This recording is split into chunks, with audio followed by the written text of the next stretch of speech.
Hey y'all, welcome to Midweek Minis, the show where we have started reviewing documentaries almost exclusively. I'm Mitch Lawrence, and that's my wife Leah Lawrence. Hey y'all. And we are excited to bring you something else, a documentary series this time that we watched half of. But first, we're going to actually do some questions for the first time in a while. Leah, how does that sound? Woo. You excited about it? Yes. Okay. Well, we'll get into the documentary in a minute. First, we're going to say that Kim sent these in, a couple weeks ago now, but we just haven't gotten to them. So I'm sorry, Kim. But they're here now. Huzzah! So let's get into the first one, Leah. I'm just going to go in order. Okay, number one, have you ever donated blood? No, actually I haven't, because I am severely anemic, and anytime I've ever tried to give blood, the blood droplet won't drop to the bottom of the tube, you know? Gross. Because, they do the test, and they do a drop of blood to see if you can... No? I have no idea what you're talking about. Well, anyway, they've never allowed me to do it because I'm too anemic.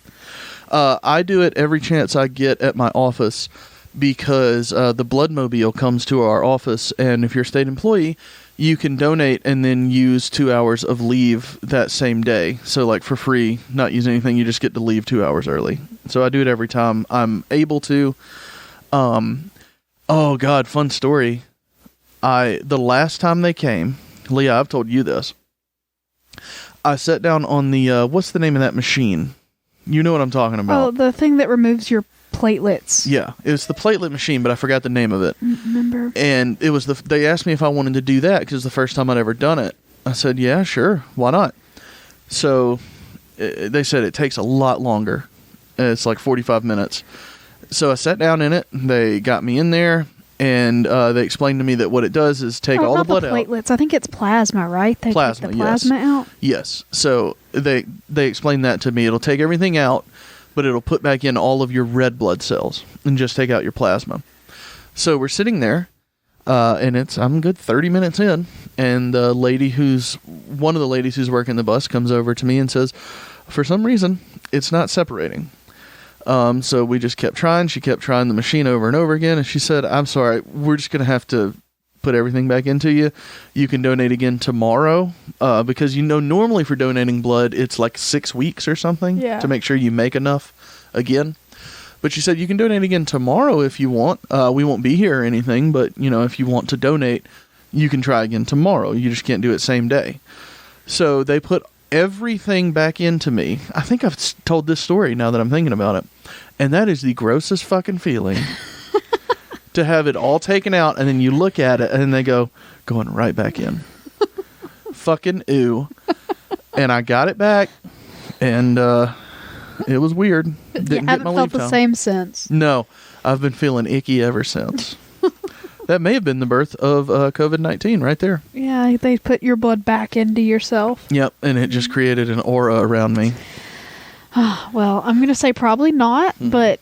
But yeah, okay. I donate every chance I get when the Bloodmobile comes to my office. Like, I don't go donate. He doesn't seek it out, but Right. he likes to have mutual benefits. Yeah, I take advantage of the incentives. Yeah. Yeah. All right, question number 2. Throw pillows, amazing or an abomination? I'm conflicted on this one. Leah, you go I ahead. too am conflicted because I love a good throw pillow. I think they're really pretty. I like the weird ones. I like just having absurd things, and you can do a lot of fun absurd decorating with throw pillows.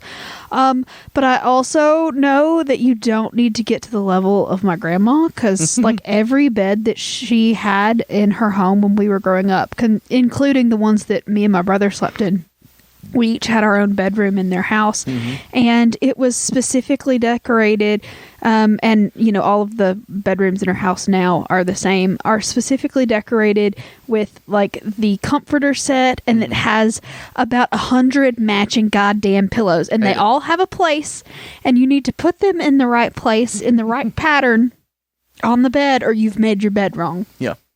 So I have inner conflict with throw pillows because my grandmother is a little more excited about throw pillows than anybody has a right to be. Okay. I'm in the same vein, but not conflicted for the same reason. Number one, they're a fucking waste. They are literally put on the bed to take off of the bed. That's it. I think they mean more like throw pillows for couches, though, to be fair. Okay. Well, that's not where I was headed. So Now, if we're talking about throw pillows for couches, then yeah, they're cushions, basically. You just put them beside you, and I love a good cushion and an armrest. But if we're speaking about beds specifically, really stupid, because you put them on just to take them back off. But Leah knows this. I always have a big pillow. Like right now, I got a big lumpy one that I basically use as a teddy bear, pretty much. It's something for me to wrap my legs around. It's just comfortable. Sometimes it goes between my legs. So, throw pillows for that. Like, this is a pillow that's not on the bed except for to be between my legs. So, That's more of a body pillow, though. Right. So, but you can do it with a throw pillow. Anyway. That's all that I was saying. I hate the idea, but love the function. Like I said, I think we're more about decorative pillows and not, posture pillows. But yes. Okay. Hashtag posture pillows. Anyway, throw pillows, man. Number 3. Why are the Golden Girls so popular 30 plus years after it first aired? Because it's a lot more modern of a show than you think it is. Like, go back and watch it. They had some very progressive ideas going on back then. Yeah. And the fact that it was, older women still going out and doing their thing and not being portrayed as just like old grannies with, families and that kind of thing. It was just a really modern show. B. Arthur is the queen. Just everybody involved was a super talented actress in her own right. The writing was fantastic. It's just really good. And, you fall into that 30-year nostalgia cycle, and we're there. And I like Golden Girls, and yeah. Well, I never actually watched Golden Girls. Like, as a kid, I would see it on and be a child and watch it with whoever was there, but I never actually watched Golden Girls as an adult. I should. I know that I would enjoy it, but I haven't. So I cannot give a fully fleshed out opinion on this. But just if the writing on a show is really good, it's going to stick around. Yeah. That's one of them. I think Community is one that we'll be seeing in 30 plus years that people love. The 5 or 6, well, it's technically 6 seasons, but some of those seasons are better quality than the others. I agree, and they make jokes about it in the show. Yeah. Because Dan Harmon was fired on season 4, and then they always talk about how much season 4 sucked in the show. It's incredible. Or was it 3 and he came back? No, it was 4, came back for 5, then they went to Yahoo. Yeah. Right. So I think that's another one that's going to be around forever. It's just good shit. So another one I can't answer. Which Golden Girl are you, and why is it Rose? And then she put my name on here. She put Mitch, so I guess that I'm Rose. Mitch is not a Rose. Not even close. If anybody's a Rose, I'm a Rose, and even I'm not a Rose. Mitch strikes me way more as a Sophia. He's like really blunt and funny and just a little bit of a troll. Is that Betty White? No, Sophia's the old lady. The older old lady. The mom. Makes sense. I mean, they're all old ladies, but the old one, that group of 4 old ladies. Yeah. Yeah, he's definitely more of a Sophia. So you're a Rose, and I'm a Sophia. Yeah, I mean, Sophia is definitely, yeah. I would say you're that way. You could also. No, I'm gonna stick with Sophia. You're a Sophia. Okay, I'm gonna stick there. Okay. If you could get drunkety drunk with anyone from history, who would it be and why? Leah. Drunkety drunk. Yeah. Benjamin Franklin, damn. He was a drinker. He was real into like just weird shit. Mm-hmm. And he was great with a pun and a body rhyme. I'm down to drink with Ben Franklin. Yeah. I don't know how to answer this one. Maybe Jesus. Dude liked wine. And he had a perpetual supply built in. That's, maybe that's a good reason. That is a great way to get drunkety drunk. When you say built in, you make it sound like it's coming out of his nipples or something. I mean... hey, might be. He's the son of God. He can do what he wants. But my thought was just like, if you've got water, just he can make the tap run, Hey. Oh, all right. Next one. This is another real easy one for me. Would you rather eat the same thing every day or never eat the same thing twice? Leah, what do you Same say? thing every day. Mine would be never the same thing twice. Because I just get tired of stuff. Like, we had chili for dinner last night, so I had chili for lunch today, and I don't want chili for like another month. I'm just at that point now. If I could have something different every time, I'd be awesome with it. But you're boring. Yes. So. Not boring, but part of my psychosis is obsessive compulsive disorder. And yeah, it's just something that remains consistent and normal and repetitive. I find really comforting. So if I could pick the thing that I ate over and over again, yeah, I'd be down for that. Because, I mean, I do that at restaurants anyway.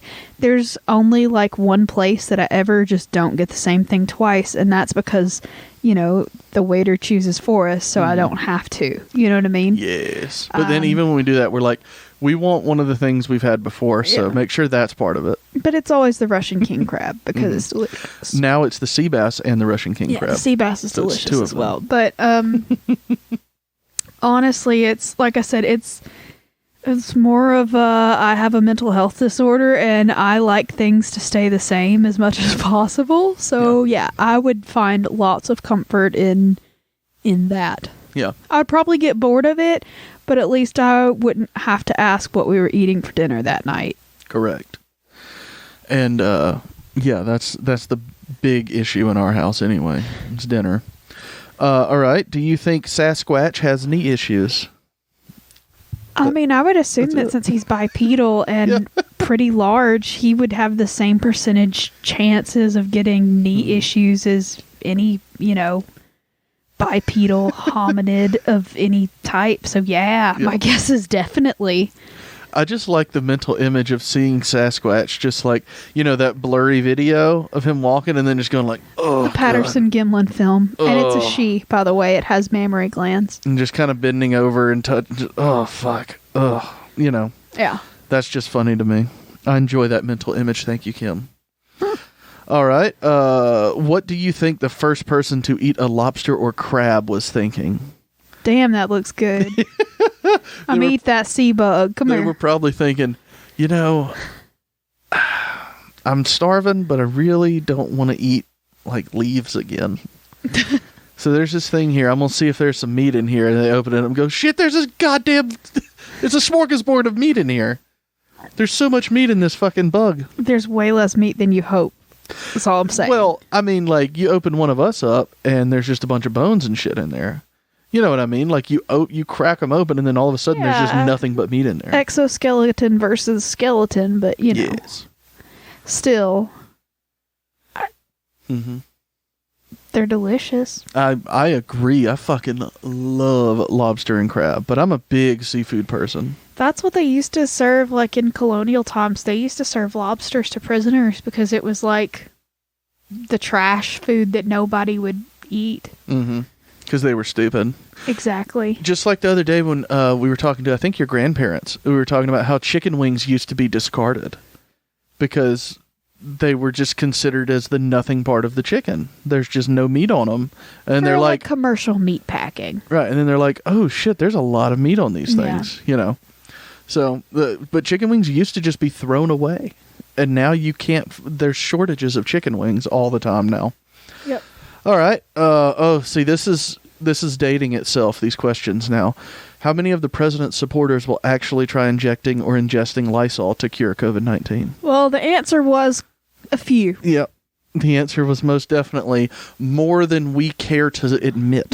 More than I would have. Well, that's not true. I assumed there would be a few, but you know, more than you would comfortably assume. No, we're not saying all the president's supporters. Let's No, be fair no, here. We said no. some. So, but I mean, there is a demographic of society that, regardless of how many times you tell them not to drink bleach, they're gonna. So, I mean, when someone pushes them over the edge and says, "Hey, drink bleach," they're like, "Oh yeah, that's great."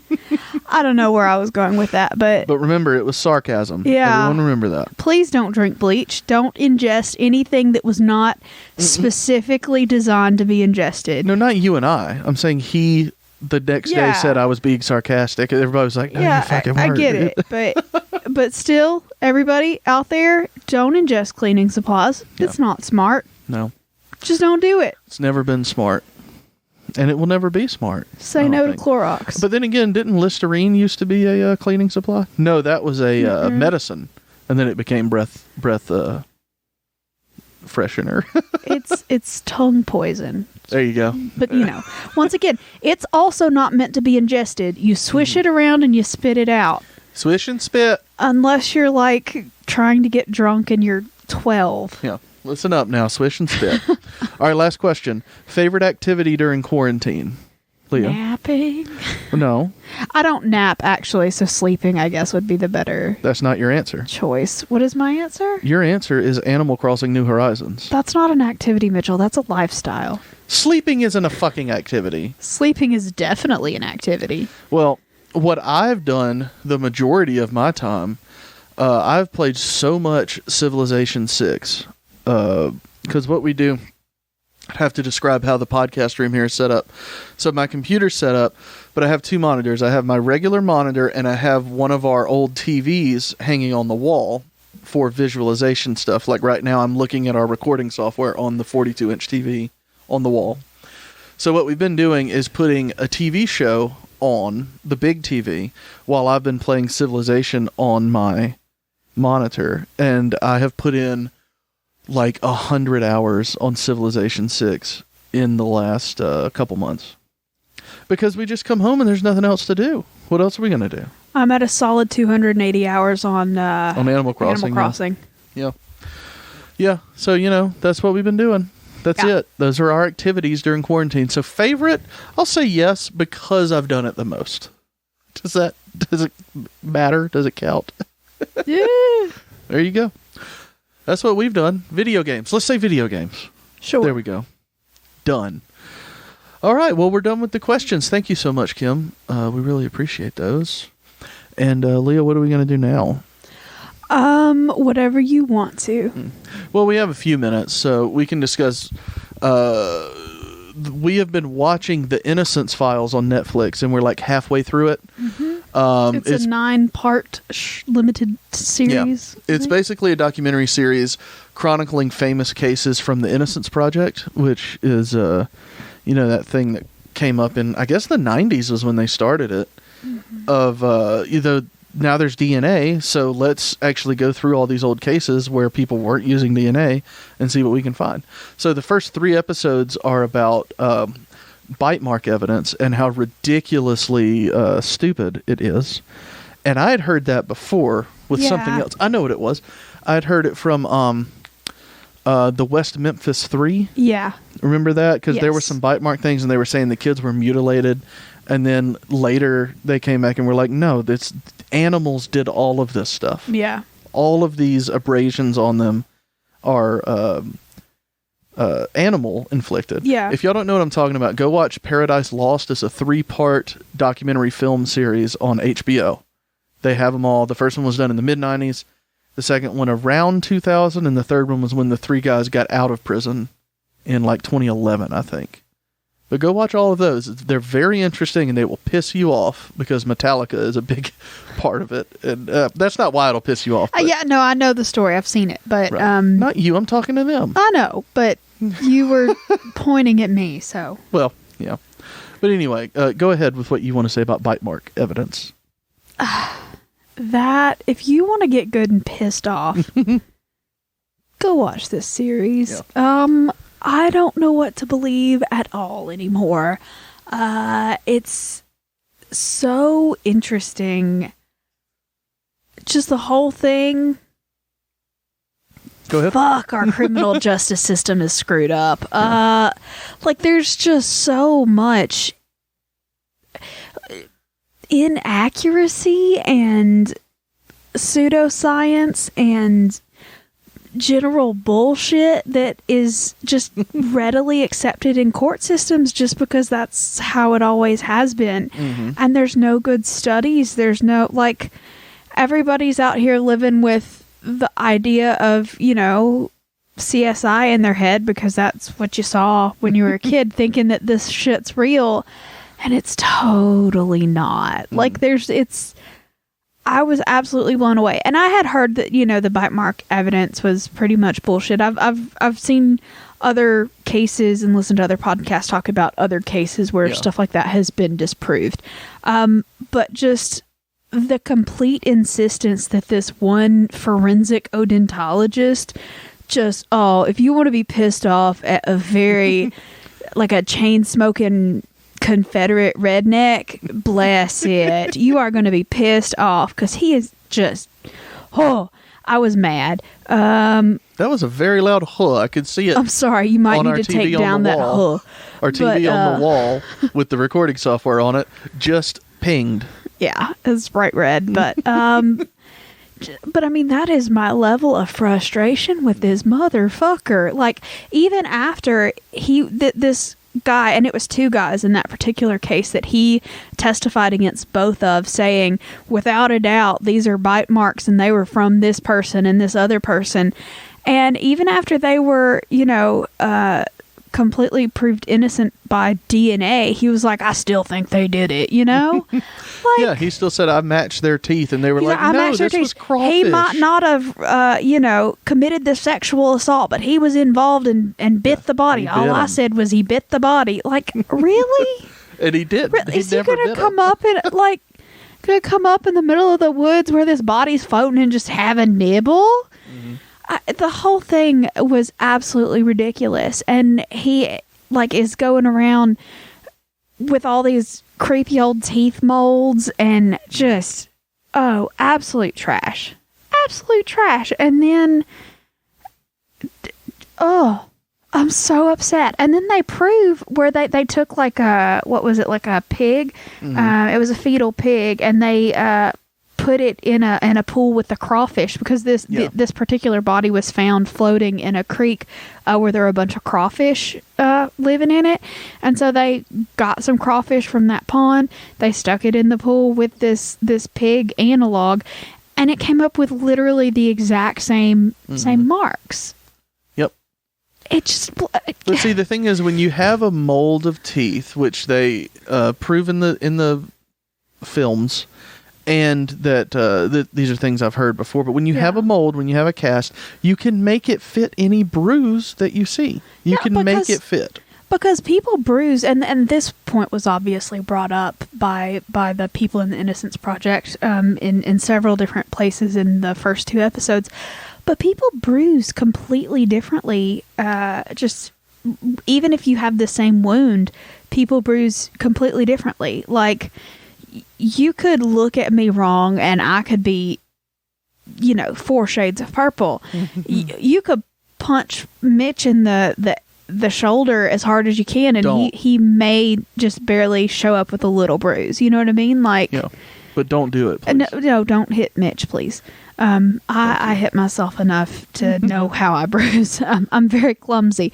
But just, and on top of that, there was another thing that another forensic odontologist was talking about, discrediting this other forensic. Oh God, it is a drama.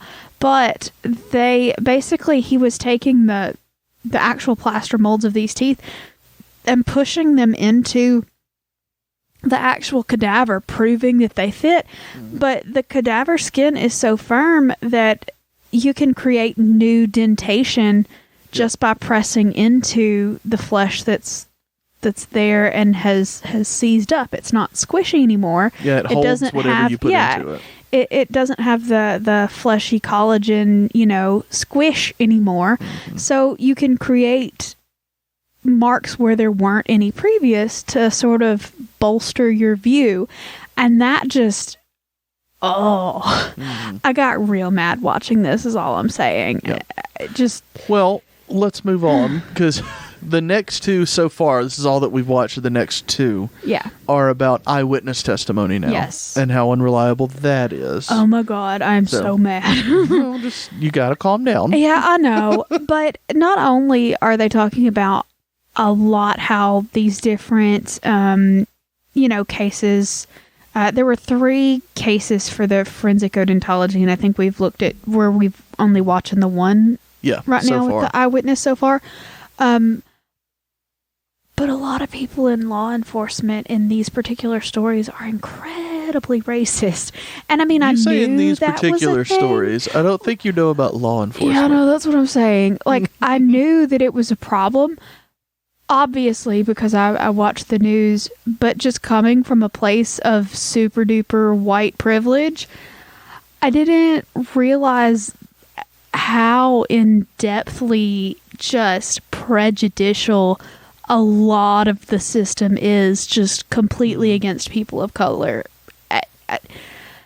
And once again, that's a super naive, super privileged thing of me to say, but I was really taken aback. And so if anybody else is interested in enlightening yourself as well, I really recommend this because... And we're not done yet. The last couple may fucking suck. Yeah, We don't know. I'm worried that I'm going to get even more upset. But Well, you're definitely going to. yeah. We won't talk about it because Leah doesn't want to watch it, but I also watched a Daryl Hammond documentary on Netflix, and I recommend it. It's awesome, but there is a lot of talk about his abusive childhood, and he self-harms as well. So trigger warning on those, but it's also super interesting because if you don't know who he is, he's now the announcer for Saturday Night Live. He was on forever on the show as a cast member and did a bunch of impressions, and he color codes his impressions. And it's super interesting how the different accents all have colors involved, but he never associated an accent with red because red was associated with his abuse. And it's super interesting. I recommend looking that up. That was a real left turn. I'm just saying, look at that. We're done. I didn't That's know all we I'm were saying. done with the other one. Okay. Yeah. I mean, what else were we going to say? We don't have anything I to say. don't know.